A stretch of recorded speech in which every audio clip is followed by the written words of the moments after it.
ऋतुराज गौतम। हाँ। आज मैं आपको पूरे नोट्स जो है, जो ये वाले आज का लेक्चर है उसके साथ पुराने प्रीवियस लेक्चर का नोट कंबाइन करके दे दूंगा, ठीक है।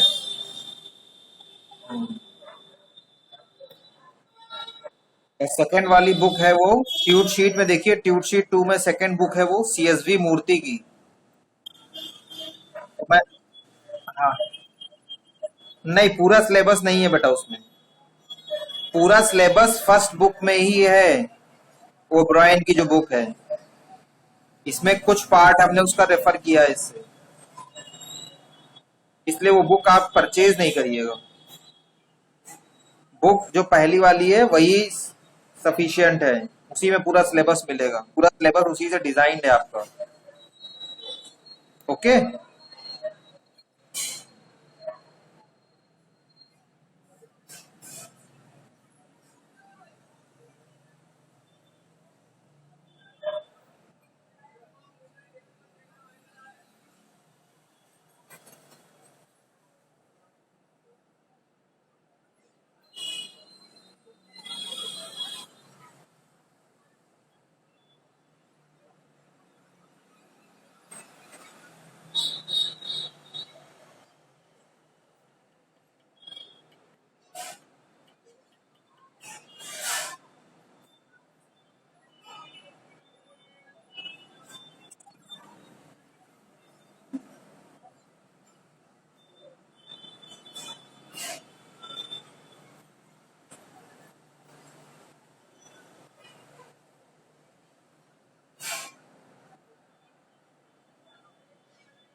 So in last lecture, we discussed about various organization functions that were marketing function, revenue generating function, purchasing function, personnel and payroll functions. Today, I am going to discussing about some other functions, that is your asset control function.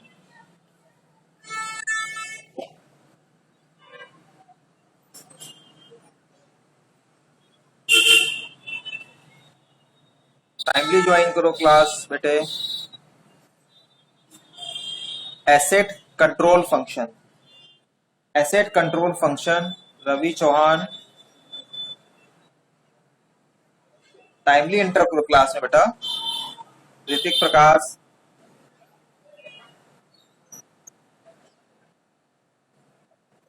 Timely class में enter करो बेटा, 5 minute पहले आ जाया करो। Already 5 minute passes, इसके बाद भी अभी तक आप लोग एंट्री कर रहे हैं। So asset control function is to manage and account for the asset of organization. The finance, treasury, जो मेन आपके एसेट्स हैं, finance treasury department plays very important role as they are the prime user of asset control and manage the primary files. Okay, the main objective of asset control are, Kritik,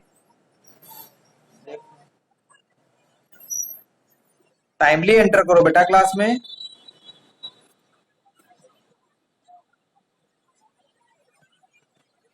So asset involve cash, investment and capital asset such as inventories, equipment,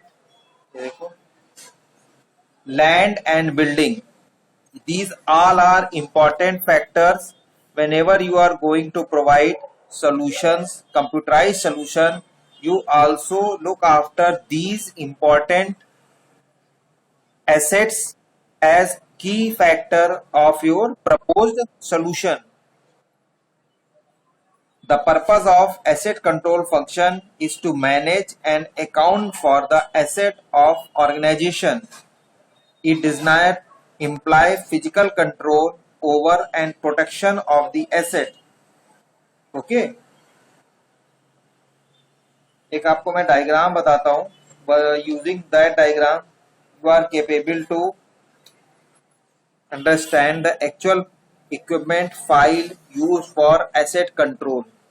इसमें आपका ये finance treasury type का है.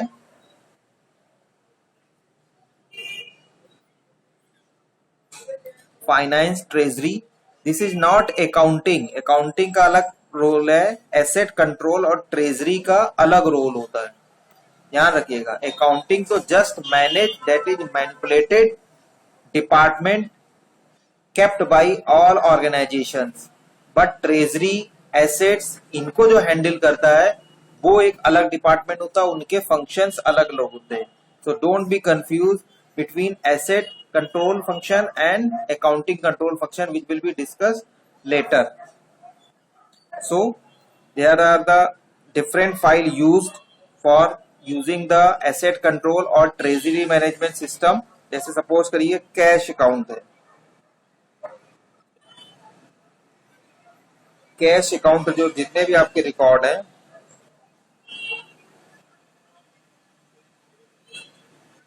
जो treasury है या asset control function है, they can use accounting functions, accounting for as using the resource. Also एक दूसरा आपका हो सकता है investment record.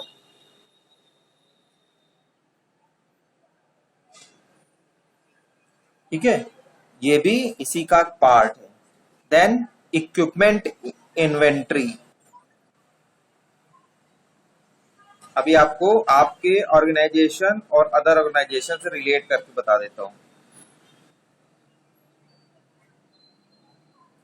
Equipment entry and suppose करिए अदर जो है आपका बिल्डिंग एंड लैंड.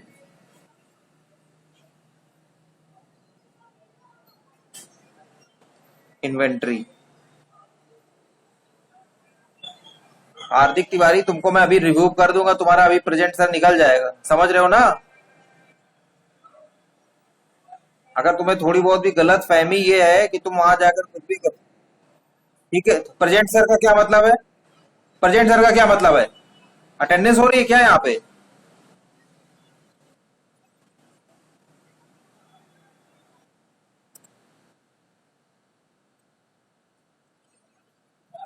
बताने के लिए हूं का मतलब क्या हो रहा है?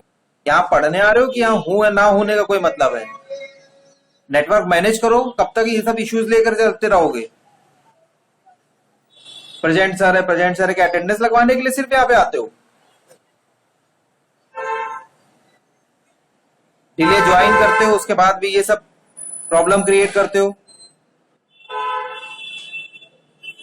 अगर आपको ये गलत फहमी कि वहां बैठ के आप कुछ भी कर सकते हैं तो आपको बहुत दिक्कत है इसमें. वो हो जाएगी. बार बार मैं कह रहा हूं इस चीज को.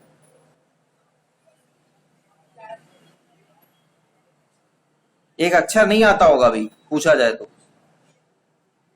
अरे नेटवर्क प्रॉब्लम है तो नेटवर्क को अपने कंट्रोल करो ना, मैनेज करो. प्रेजेंट सर, प्रेजेंट सर, ये प्राइम फैक्टर से भी है कि अटेंडेंस लग जाए.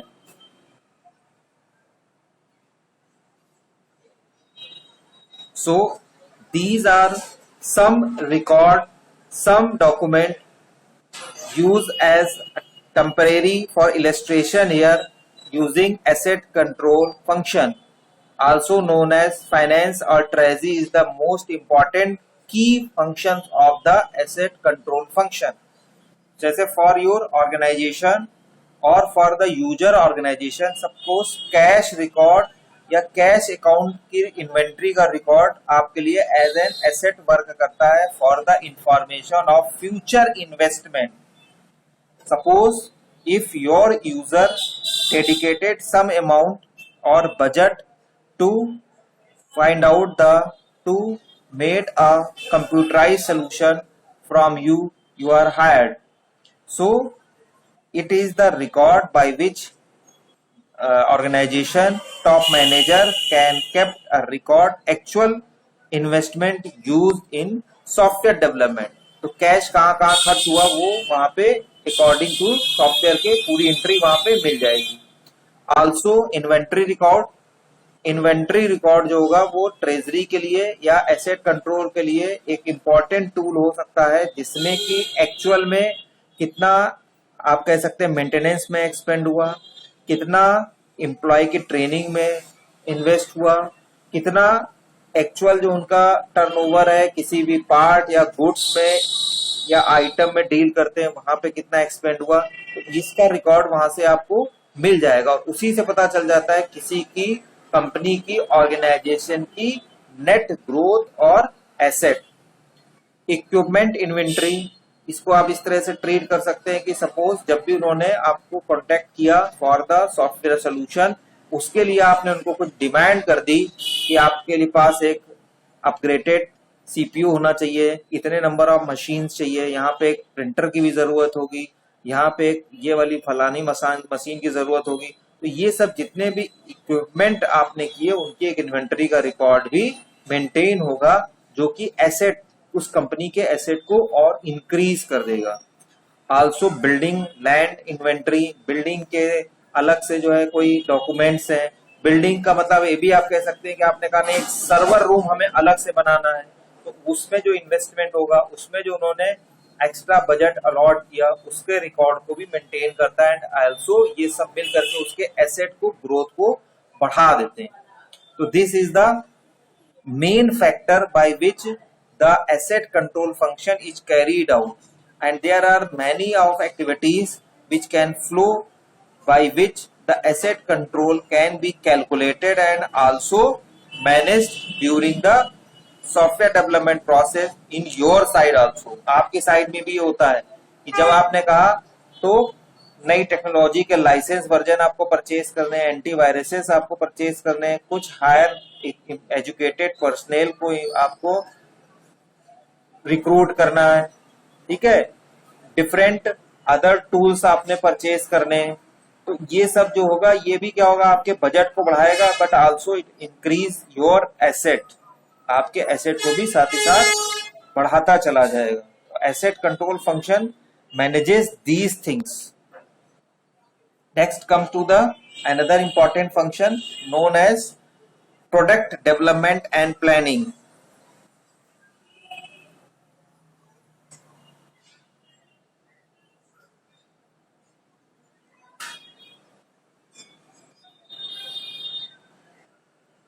प्रोडक्ट डेवलपमेंट एंड प्लानिंग, कोई बताएगा प्रोडक्ट डेवलपमेंट का मतलब क्या हुआ?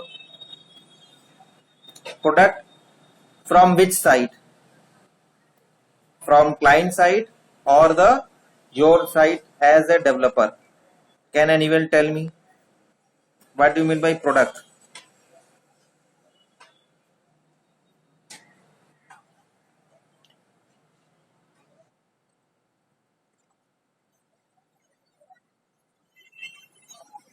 और स्पेसिफिक बताइए.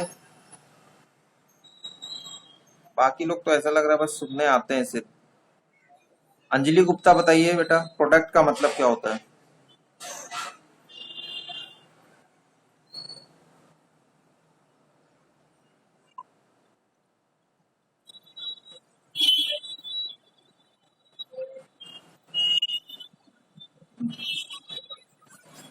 देखिए there are slight difference between your solution, जो आपने कहा यूजर में ध्यान करके यूजर के ध्यान में रख के आपने काम किया। वैसे तो इस प्रोसेस को कहते हैं कस्टमाइज्ड सोल्यूशन और प्रोडक्ट, जो आपने कहा यूजर में ध्यान रखे। लेकिन also there is a difference between solution and product. Means if you give any solution in computerized way, like in form of program, software, this is known as software solution or the problem solution of the user. But if you provide also user manual, means documentation भी अगर आपने उसके साथ कर दिया, and also you provide maintenance for 1 year, for 2 year, or whatever contract made by you and your client, तो ये जो पूरा सोल्यूशन होगा ये becomes as a product। समझ रहे हैं? मतलब आपने सिर्फ एक सोल्यूशन, एक प्रोग्राम बना करके क्लाइंट को दे दिया, सॉफ्टवेयर बेस्ड सोल्यूशन दे दिया, वो सॉफ्टवेयर सोल्यूशन होगा, but it is not called as a product. But if you also provide the user manual and support, वो चाहे आपका बजटरी बेस्ड हो, चाहे उस पर कोई कॉन्ट्रैक्ट हो 1 साल का, 2 साल का, लाइफ टाइम, अगर सपोर्ट और साथ ही साथ डॉक्यूमेंट सपोर्ट अगर आपने प्रोवाइड कर दिया तो उसको कहते हैं प्रोडक्ट। यदि बिल्कुल ध्यान समझिए कि हम लोग किसी भी सॉफ्टवेयर को प्रोडक्ट कब कहेंगे और सॉफ्टवेयर कब कहेंगे। ये सभी को क्लियर हुआ या इसमें किसी को कोई डाउट है? क्योंकि जब भी हम लोग कोई भी टर्म पढ़ें तो पहले उसके बारे में जानना बहुत जरूरी है कि अगर प्रोडक्ट की बात हुई तो अब प्रोडक्ट कहते किसको।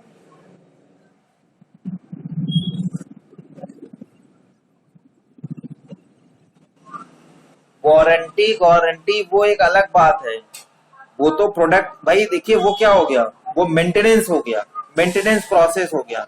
मींस आपको जैसे ही आपने डिलीवर किया उसके 10 दिन, 15 दिन, 20 दिन बाद अगर कोई भी प्रॉब्लम आती है तो आप उसको फ्री ऑफ कॉस्ट करते हैं। यही तो मतलब हुआ ना वारंटी और गारंटी का।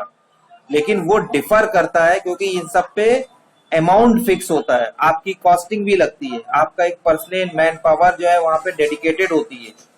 तो सपोर्ट का मतलब ये हुआ कि आप उनके साथ हैं। वारंटी गारंटी एक अलग फैक्टर हो रहा है। हमने कहा हर तरह का सपोर्ट, हर तरह का असिस्टेंस, मींस हम ट्रेनिंग भी देंगे, कहीं कोई प्रॉब्लम होगी उसको रेक्टिफाई भी करेंगे। साथ ही साथ मैंने आपको बताया एक डॉक्यूमेंट, यूजर मैनुअल। आप छोटे से छोटा भी कोई भी प्रोडक्ट लेते हैं मार्केट से तो उसके साथ यूजर मैनुअल एक छोटी सी पर्ची रहती है, रहती कि नहीं रहती है? कोई दवाई खरीदेंगे उसके पीछे जो है पर्ची लगी रहेगी, उसके जितने भी यूजेस हैं, प्रॉस है, कॉन्स हैं और किस तरह से मेथड्स कौन सा यूज होता है वो सब उसमें लिखा होता है। That's why it becomes a product. मतलब अगर गारंटी वारंटी नहीं है तब भी आप सपोर्ट प्रोवाइड कर रहे हैं। समझ रहे हैं? सिर्फ गारंटी और वारंटी की ही बात नहीं होती है, यानी आपने उसको सपोर्ट दिया। अब दवाई की कोई गारंटी नहीं होती है, दवाई की कोई वारंटी नहीं होती, उसपे साफ साफ एक्सपायरी डेट लिखा होता है। लेकिन उसके बाद भी जो अच्छी दवाएं होती हैं, कोई अगर जैसे इनहेलर है या कोई और ड्रॉप टाइप का है, तो कुछ अगर स्मॉल है, बहुत ज्यादा सोफिस्टिकेटेड नहीं है, तो उसपे देखिए लेबल लगा होता है कि ऐसा ऐसा है और इसके ये प्रॉस है, ये कौन है, ये सब लगा रहता है। लेकिन अगर कुछ ऐसा है जिसको आपको कहीं सस्पेंशन टाइप का है, सस्पेंशन को बनाना है, तो उसमें पूरे मेथड्स दिए होते हैं कि इतने, जैसे पाउडर है उसमें कभी कभी कुछ ऐसे और प्रोडक्ट भी होते हैं जिसमें वो पाउडर बेस्ड होता है और उसमें बताया जाता है कि इस पाउडर को इतने मिलीलीटर वार्म वाटर के साथ करना है, फिर इसका एक सोल्यूशन बनेगा, इस सोल्यूशन को इतने दिनों में आप कंजम्पशन करके इसको खत्म कर देंगे। तो जो ये मेथड लिखा होता है, जो पूरा प्रोसेस होता है, इस सपोर्ट के साथ इसको हम लोग कहते हैं प्रोडक्ट। समझ रहे हैं? तो प्रोडक्ट में सिर्फ गारंटी वारंटी किसी एक फैक्टर की बात नहीं करनी है, हर तरह का support by which you can convince your client, your user, then it becomes a product. Okay, so the product development and planning function is to develop a plan of action that will accomplish the overall financial goals and objective of the organization। Product development process में एक plan of action जरूर होता है। That's why I already discussed SDLC. Whenever I discuss any software development process, any even written for writing a program also, then my focus is always on the SDLC or the hierarchy components of the program. Means before you are going to write any single program, first of all you must know about the data uses in your program, algorithm and flow chart. ये सब पहले से बना होना चाहिए, then only you are able to write a good program. Error free program की जो बात हो रही है वो तभी पॉसिबल है. वो एक अलग बात है आप अगर आप कह दें कि यू आर मोस्ट प्रोफिशिएंट, बहुत ज्यादा आपके एकदम टिप पे रटा हुआ है प्रोग्राम, तो आप कह रहे हैं कि नहीं हमसे तो गलती हो ही नहीं सकती है और हम तो एकदम ऐसे ही लिख देंगे, हमें इसकी कोई जरूरत नहीं है. लेकिन वो एक बैड इंप्रेशन होगा, बैड प्रोग्रामिंग स्टाइल होगी, यानी bad handling of the problem कहा जाएगा कुल मिलाकर के. अब इस चीज को अगर आप कहें किसी के सामने कहेंगे this is not as a professional way, ये प्रोफेशनल वे नहीं है. That's why I am already discussing and pressurize to follow the rules and the preliminary steps before writing any single small program और the big software development process, product development process, जिसमें हम SDLC को हमेशा support करने की बात करते हैं, जिसके सारे स्टेप्स इंपॉर्टेंट हैं. और जब भी आप you are going to face any interview, you are going to face any competition, ये प्रोसेस के बारे में ही पूछा जाता है. ये जितने स्टेप्स बताए it is very important step, और इन्हीं जो 7 स्टेप मैंने बताए आपको SDLC के, इन्हीं पे बेस्ड है. 4th सेमेस्टर में सॉफ्टवेयर इंजीनियरिंग एक सब्जेक्ट है जो बहुत इंपॉर्टेंट है, प्रैक्टिकली अप्रोच है.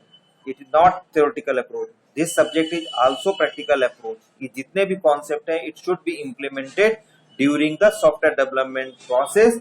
और ये सारे डोमेन है. डोमेन मीन्स एरिया, किस किस एरिया में कौन कौन सा कॉन्सेप्ट फॉलो होगा, समझे. अभी जब थोड़ा सा हम लोग और आगे डिस्कस करेंगे तो उसमें रोल पढ़ेंगे, सॉफ्टवेयर इंजीनियर के रोल क्या होते हैं, सॉफ्टवेयर डेवलपर के रोल क्या होते हैं. उसमें इंपॉर्टेंट रोल यही होता है कि सॉफ्टवेयर डेवलपर और engineer must be very well known about the domain. मतलब जिस एरिया में प्रोजेक्ट बना रहा है, जिस एरिया का सॉफ्टवेयर बना रहा है, उसमें वो प्रोफिशिएंट होना चाहिए. Fully knowledgeable person must be required for developing any software solution. So product directly focus on these thing. Okay. There are some activities also carried out and the product plan is also include. That is, first of all, description of product. ये कुछ pre रिक्वेस्टीज हैं जो हम लोग पहले भी SDLC में पढ़ चुके हैं, लेकिन यहाँ पे एक बार और बात कर लेते हैं before the going to another step, another function. Second, sales and marketing plan. देखिए ये सारे फंक्शन जितने भी हम लोग ने अभी अब तक पढ़ चुके हैं, marketing, revenue, purchasing, personal, asset, और ये सब अलग अलग हैं, सबके अलग अलग रोल हैं. But these all function also interrelated to achieve a common goal of the organisation. तो ये सब आपस में भी मिले हुए हैं. So whenever you are going to make any product, तो the things, description of product, जिसको हम कहते हैं problem statement, also sales and marketing plans and objective, codes, quotas of the product, ये आपको पहले से ध्यान रखना जरूरी होता है. And the most important thing, the budget और the cost. The budget and cost of the product,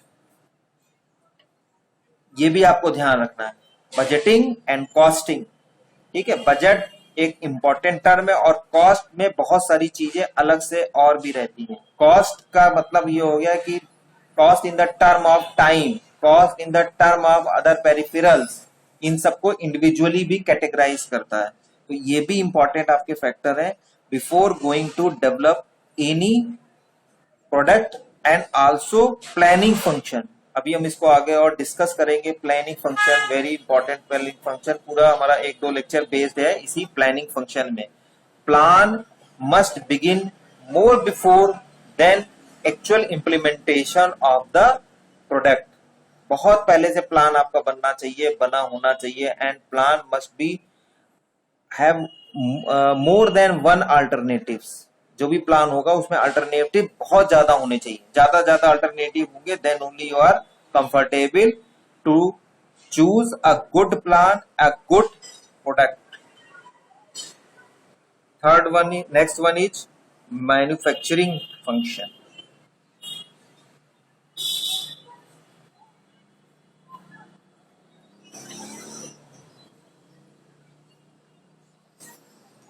So manufacturing function could involve manufacture of the product involving innumerable activities. Suppose inventory management, machinery selection, machinery schedule, labor management, robotics. These are important functions. इसमें आपका computer system, machine की अगर आप बात कर देते हैं तो यहाँ कंप्यूटर सिस्टम है। लेबरर यानी पर्सनेल,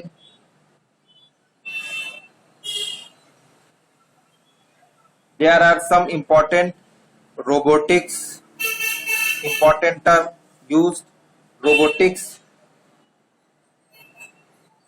एमआरपी।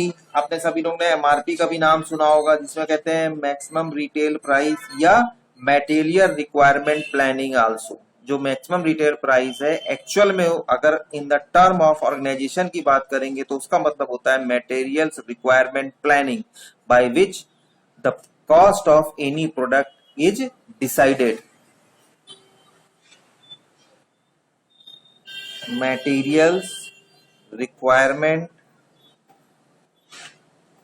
planning, actual में full form is MRP is this, and GIT other factor.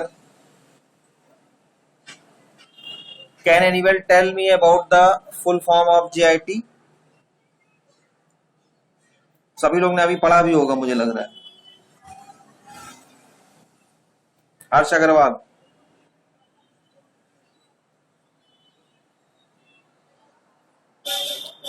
हर्ष अग्रवाल है? हाँ, क्या मतलब होता है इसका?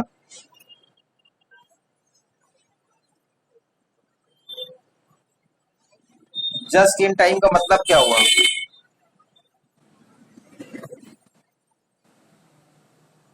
जस्ट इन टाइम का मतलब ये हुआ, ये आपने कहां पढ़ा? जावा में पढ़ा होगा। Just in time means, just in time is the main feature और द प्रोसेस डायरेक्टली क्लासिफाइड और philosophy of continuous improvement of the project. समझ रहे हैं? तुरंत का मतलब ये नहीं है। तुरंत का मतलब होता है कि actual and good product will be handed to the customer. Just in time का मतलब एक्चुअल में तुरंत नहीं हो जाता है, ठीक है। यहां वहां का मतलब यहाँ पे अलग हो गया। इसमें साथ ही साथ बहुत सारी चीजें और भी इन्वॉल्व है। इसमें आपका पर्सनल इन्वॉल्व है, इसमें क्वालिटी कंट्रोल प्रोसेस है, ठीक है। और साथ ही साथ जो आपका गुड्स जो आप प्रोड्यूस कर रहे हैं वो इन द एक्सपेक्टेबल टाइम, जो भी आपका एक्सेप्टेबल टाइम है उसके अंदर बन जाना चाहिए। जस्ट इन टाइम का तुरंत मतलब नहीं होता है, मतलब डिले नहीं होना चाहिए।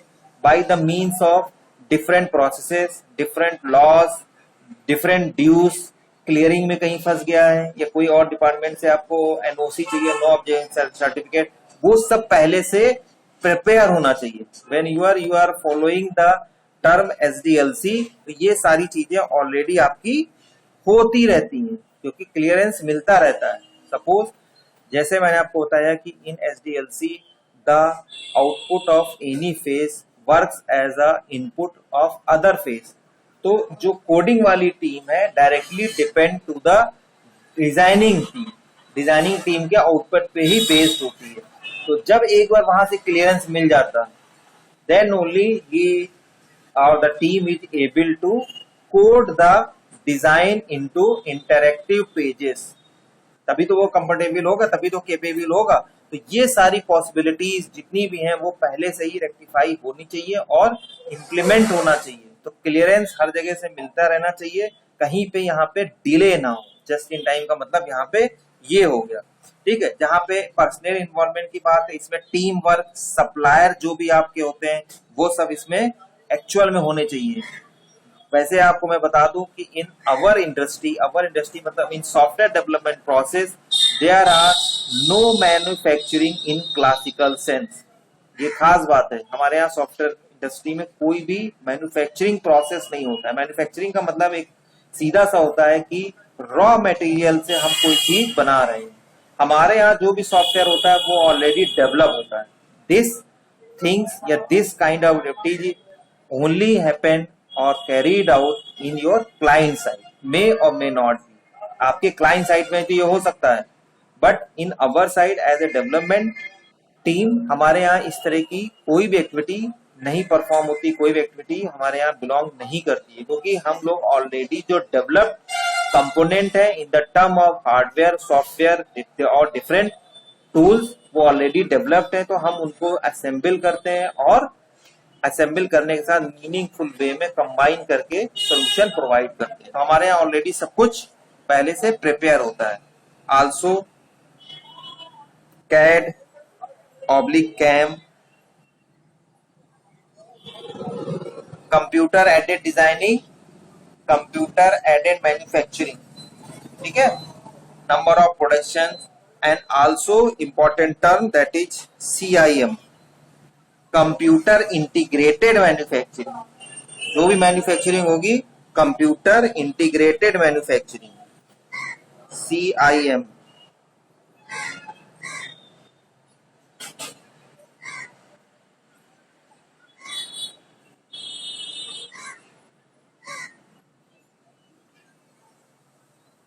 Computer integrated manufacturing.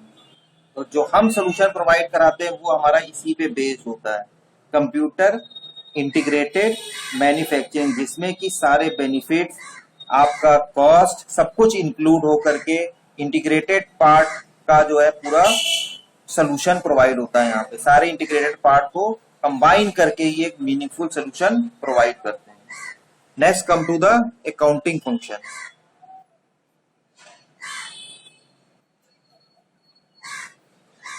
So accounting department or the function is the most important department or the function in any organization, because it handles all the financial activities in any organizations, ठीक है, जिसमें कि जितने भी आपके डिफरेंट अलग further account होते हैं कॉमन, जैसे अकाउंट है रिसीवेबल,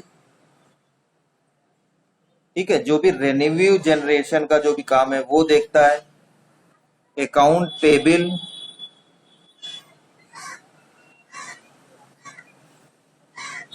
परचेजिंग का काम होता है यहाँ पे, ये रेवेन्यू के लिए होता है, रेवेन्यू परचेजिंग। रिसीवेबल का मतलब आपके पास आ रहा है, यानी आके इन द फॉर्म में रहा है, रेवेन्यू या प्रॉफिट के फॉर्म में हो रहा है, पेबल यानी आप परचेज के लिए कर रहे हैं, और साथ ही साथ पेरोल। दीज आर सब other functions of accounting function. Payroll का मतलब directly motivation of employ, the main factor by which your employ can motivate to do work for your organization, जो कि आपके लिए किसके लिए होता है, मेन पर्सनेल के लिए मोटिवेशनल फैक्टर्स होते हैं payroll. And budgeting means under what circumstances, under what condition product development and planning will be carried out. So budgeting. These are the sub functions of accounting function, and there are various types of accounts that is in any organization. जैसे suppose करिए आपका अगर account है, credit account बनता है, debit account बनता है, further कुछ और डिफरेंट अकाउंट होते हैं जिसमें कि आपकी कुछ एक फॉल्स एंट्री चली जाती है, एक लॉस अकाउंट बनता है, कुछ आपके ऐसे भी होंगे जिन पे आपको कहीं ना कहीं बैलेंस बचा हुआ है, वो बैलेंस अकाउंट अलग से बनता है। तो further different accounts are carried out in the accounting function system. यहाँ पे जितने भी अकाउंटिंग के रिलेटेड फंक्शन वो सब फंक्शन इसमें वर्क करते हैं। तो whenever you are going to develop any product for accounting based organization, suppose करिए किसी बैंक के लिए आप काम करने जा रहे हैं, ठीक है, या और कोई कंपनी है जो टोटली अकाउंट या जहाँ पे सिर्फ पैसे की बात होती है, सिर्फ कैश की या किसी और टर्म में बात होती है, डीलिंग की बात होती है, तो आपको उनकी वर्किंग, उनके डोमेन के बारे में you must be aware. Means कैसे कोई एंट्री आप डालते हैं, कैसे profit and loss account manage होता है, कैसे कैश फ्लो आप मेंटेन करते हैं, फंड फ्लो मेंटेन करते हैं, ये सब आप ऑलरेडी पढ़ चुके हैं in your accounting. Financial accounting का आपका पेपर होता है तो उसमें आप लोग सब लोग पढ़ चुके हैं मुझे लग रहा है। और सभी को सारे जितने भी मैं इनके अकाउंट की बात कर रहा हूँ सभी को पता है प्रॉफिट और रेशियो एनालिसिस किस तरह से होता है। सबने पढ़ा है कि नहीं पढ़ा है? आवाज नहीं आ रही। फंड फ्लो, कैश फ्लो सब आपने पढ़ा है कि नहीं पढ़ा है? जितने भी मैंने नाम लिए हैं उन सब अकाउंट के बारे में आपको पता है। शेयर होल्डर कौन से होते हैं, लाइबिलिटीज कौन सी होती हैं, ये सब आपने पढ़ा हुआ है। तो whenever you are going to develop any function, any software solution for accounting related functions or process, you must be aware कि कौन सी एंट्री कहाँ जाएगी, किसकी एंट्री कहाँ जाएगी, कैसे रिपोर्ट निकलेगी, फॉल्स अकाउंट कौन से होते हैं। कभी कभी फॉल्स अकाउंट भी क्रिएट किए जाते हैं, ये भी सर ने जरूर बताया होगा। नहीं तो कभी भी हम लोग जब किसी अकाउंटिंग या डोमेन की बात करेंगे तो आपको डिटेल में बताएंगे कि फॉल्स अकाउंट कैसे क्रिएट किए जाते हैं। वो सारे process is carried out in your accounting function.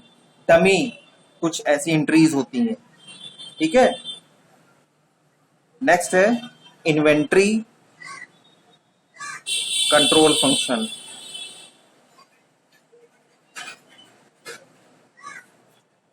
Last function is inventory control function. In inventory control function, raw materials, finished product, spare, consumable are kept in stock so that whenever a need arises, these items are available off the shelf. Business does not suffer on account of non-availability of items.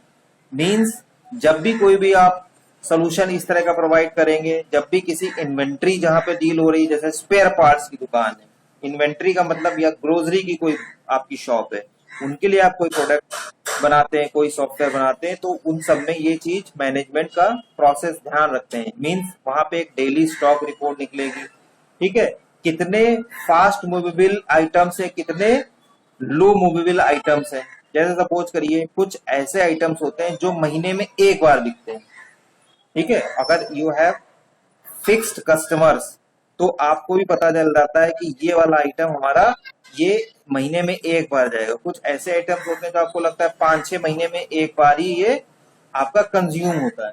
इनके through आप क्या कर सकते हैं, एक अपना outcome एक निकल सकता है, उसके अकॉर्डिंग आप फर्दर जहां से परचेज कर रहे हैं, जो कि आपको परचेज मैनेजमेंट है, उसको हैंडल कर सकते हैं। कुछ ऐसे प्रोडक्ट, कुछ ऐसे आइटम होते हैं जो फास्ट मूवेबल होते हैं, जो फ्रिक्वेंटली आपके सेल आउट होते रहते हैं। और ये आपको पता कैसे चलेगा? By billing. जैसे जैसे बिलिंग होती चली जाएगी और आप डेली रिपोर्ट निकालते चले जाएंगे तो आपको पता चलता चला जाएगा कि कहाँ कहाँ कैसे कैसे प्रोसेस हो रहा है, ठीक है। उसके बाद according to you can able to require the actual need of the items. कभी कभी कुछ ऐसे आइटम होते हैं कि वहां पे कुछ शॉर्टकमिंग्स होती है, कुछ ऐसे आइटम होते हैं जिनकी प्रॉब्लम क्योस क्रिएट हो जाता है। कभी कभी कुछ ऐसे आइटम्स होते हैं जिनको आपको लगता है कि ये अब बहुत इंपॉर्टेंट है और यूजर इनकी ज्यादा डिमांड करते हैं, तो इनको भी आपको ध्यान रखना है। और ये किससे पता चलेगा? योर सॉफ्टवेयर से, in form of different reports. जब आप डिफरेंट रिपोर्ट निकाल लेंगे आपको पता चल जाएगा। स्टॉक डेली का डेली आप मेंटेन कर सकते हैं, रेट्स किसके किसके कैसे कैसे बढ़ चुके हैं, कहाँ बढ़ रहे हैं। कुछ ऐसे आइटम्स होते हैं जिनके रेट फिक्स नहीं होते हैं, ये डिपेंड करता है अकॉर्डिंग टू द मार्केट। कभी उसके रेट हाई हो रहे हैं, कभी उसके रेट लो हो रहे हैं, तो उन आइटम्स का rate according the day according to time decide हो जाता है, and also the consumption of these item. तो these all things are manage by inventory control function. अब इसमें किसी को कोई फंक्शन ना समझ में आया हो तो पूछे, नहीं तो हम ऑर्गेनाइजेशन प्लानिंग में डिटेल में आगे जाएंगे। किसी को कोई भी फंक्शन ना समझ में आए, ये हमने आपको लगभग ओवरऑल ऑर्गेनाइजेशन जो जिस पे डील करता है, जो जो ये फंक्शंस होते हैं, हो सकता है किसी ऑर्गेनाइजेशन में ये सारे फंक्शन हो सकता है कुछ में हो कुछ में ना हो, कुछ में कुछ फंक्शन हो कुछ में अलग फंक्शन हो। किसी को कोई भी प्रॉब्लम हो तुरंत पूछिए, कोई फंक्शन समझ में ना आया हो तुरंत पूछिए। सत्यम राम को बता दो कि अब इस समय कोई एंट्री नहीं है, ऑलरेडी 42 मिनट्स पास।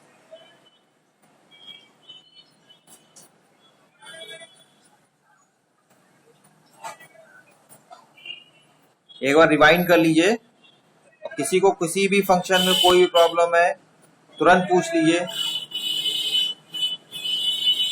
क्योंकि नेक्स्ट सरप्राइज क्विज में भी इसी पे बेस्ड आपका क्वेश्चन हो सकते हैं।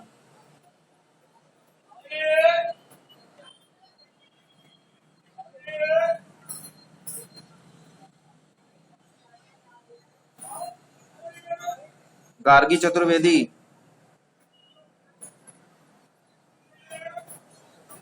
गार्गी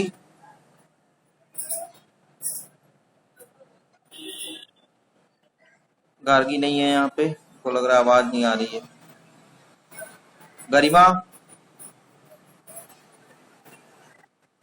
देख लिया आपने कोई फंक्शन, किसी में कोई दिक्कत हो जो ना समझ में आया हो? सब समझ में आ गया, बहुत बड़ी बात है।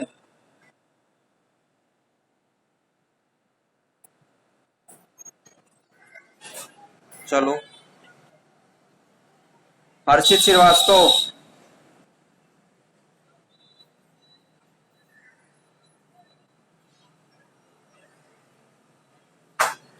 हर्षित श्रीवास्तव आप हैं या नहीं है?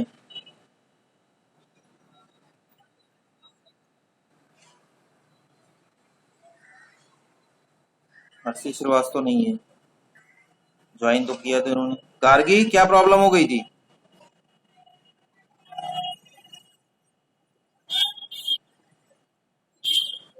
है क्या?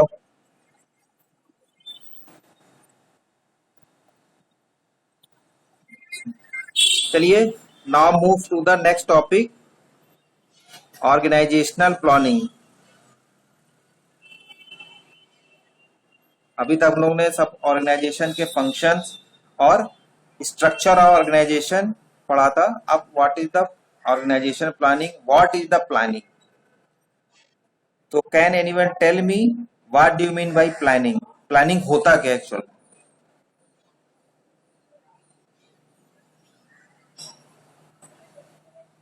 कोई एक डेफिनेशन बताए आपको प्लानिंग की। राज आप नहीं बताएंगे, राज नहीं बताएंगे। तुम्हारे अलावा भी क्लास में है लोग, बहुत अटेंडेंस के लिए परेशान रहते हैं, अटेंडेंस के लिए बहुत परेशान रहते हैं। थोड़ा इंग्लिश में एक लाइन की आधी लाइन की डेफिनेशन बता दो। देखिए, हमने 1000 बार कहा डिस्क्रिप्शन तो एक अलग बात है, लेकिन डेफिनेशन तो एक लाइन की होती है। हार्दिक तिवारी हो, हार्दिक तिवारी कहाँ है? बताइए प्लानिंग क्या होता है? नहीं, इंग्लिश में, इंग्लिश में, इंग्लिश में half line, one line plan definition. Planning, what you mean by planning?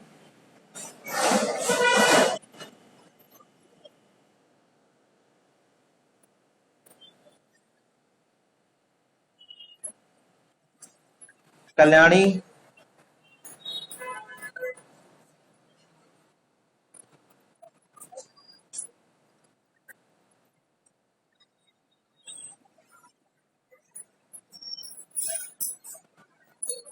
और कोई अलग से बताना चाहेगा? कोई भी एक्स वाई जेड।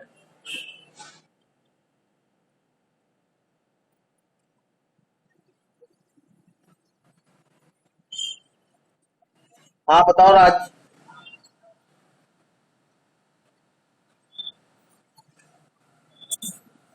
एक साथ नहीं बोलेंगे। एक साथ नहीं बोलेंगे। कौन बताइए? थोड़ा माइक अपने पास रखिए मुंह के तो आवाज आएगी। आप लोग दूर बैठ जाते हैं लैपटॉप के तो आवाज नहीं आती है।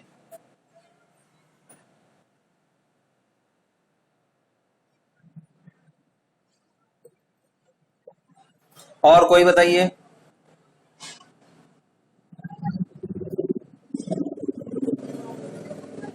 ठीक है, राज तुम बता रहे थे कुछ।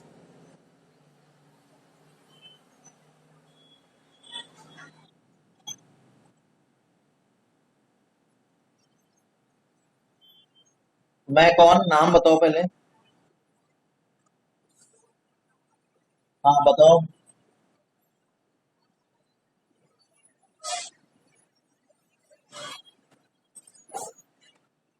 हाँ बताओ सुचिता।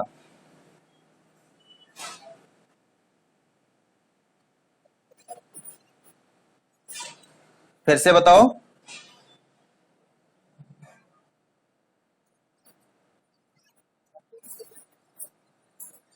Exactly, planning is deciding what to do before you do it. समझ रहे हैं? एडवांस या जो भी आप कहें, व्हेन और ये सब की तो बात छोड़िए, मेन पहले जो प्लान आप करते हैं उसको अगर आप टाइम ना भी कॉन्स्टेंट, हालांकि आपने जो डेफिनेशन बताई है very appropriate definition. Planning is deciding what to do before you do it. ना हो तो लिख लीजिए, यहां पे मैं लिख दे रहा हूं। देखिए, डेफिनेशन हमेशा वन लाइन हाफ लाइन की होनी चाहिए। डिस्क्रिप्शन वो आप पे डिपेंड करता है, टाइम पे, मार्क्स पे और आपके थॉट्स पे डिपेंड करता है। तो planning is deciding what to do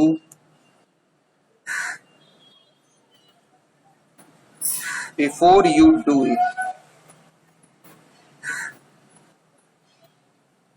Means planning is an important ingredient of success. If you spend time and effort thinking about the best way to reach a goal before you begin to reach for it, you are planning. इसका मतलब आप plan कर रहे हैं, अगर आपने बहुत ज्यादा ये सब सोच रखा हुआ है। And your chances of accomplishing your goal should be enhanced. That's why organization and their management teams plan. आज हम आपको इतना ही इंट्रोडक्शन देंगे। So planning is deciding what to do before you do it, and also support a plan of action by which you can achieve a common goal. जो भी आपके organisation के different personal है उनका एक कॉमन गोल है, successfully. समझ रहे हैं? तो जब इसलिए मैं बार बार कहता हूं, when you are going to write any single small program, you must write the data types, the datas used, variable used in a fresh page, draw a flowchart, write an algorithm, then go to the programming approach.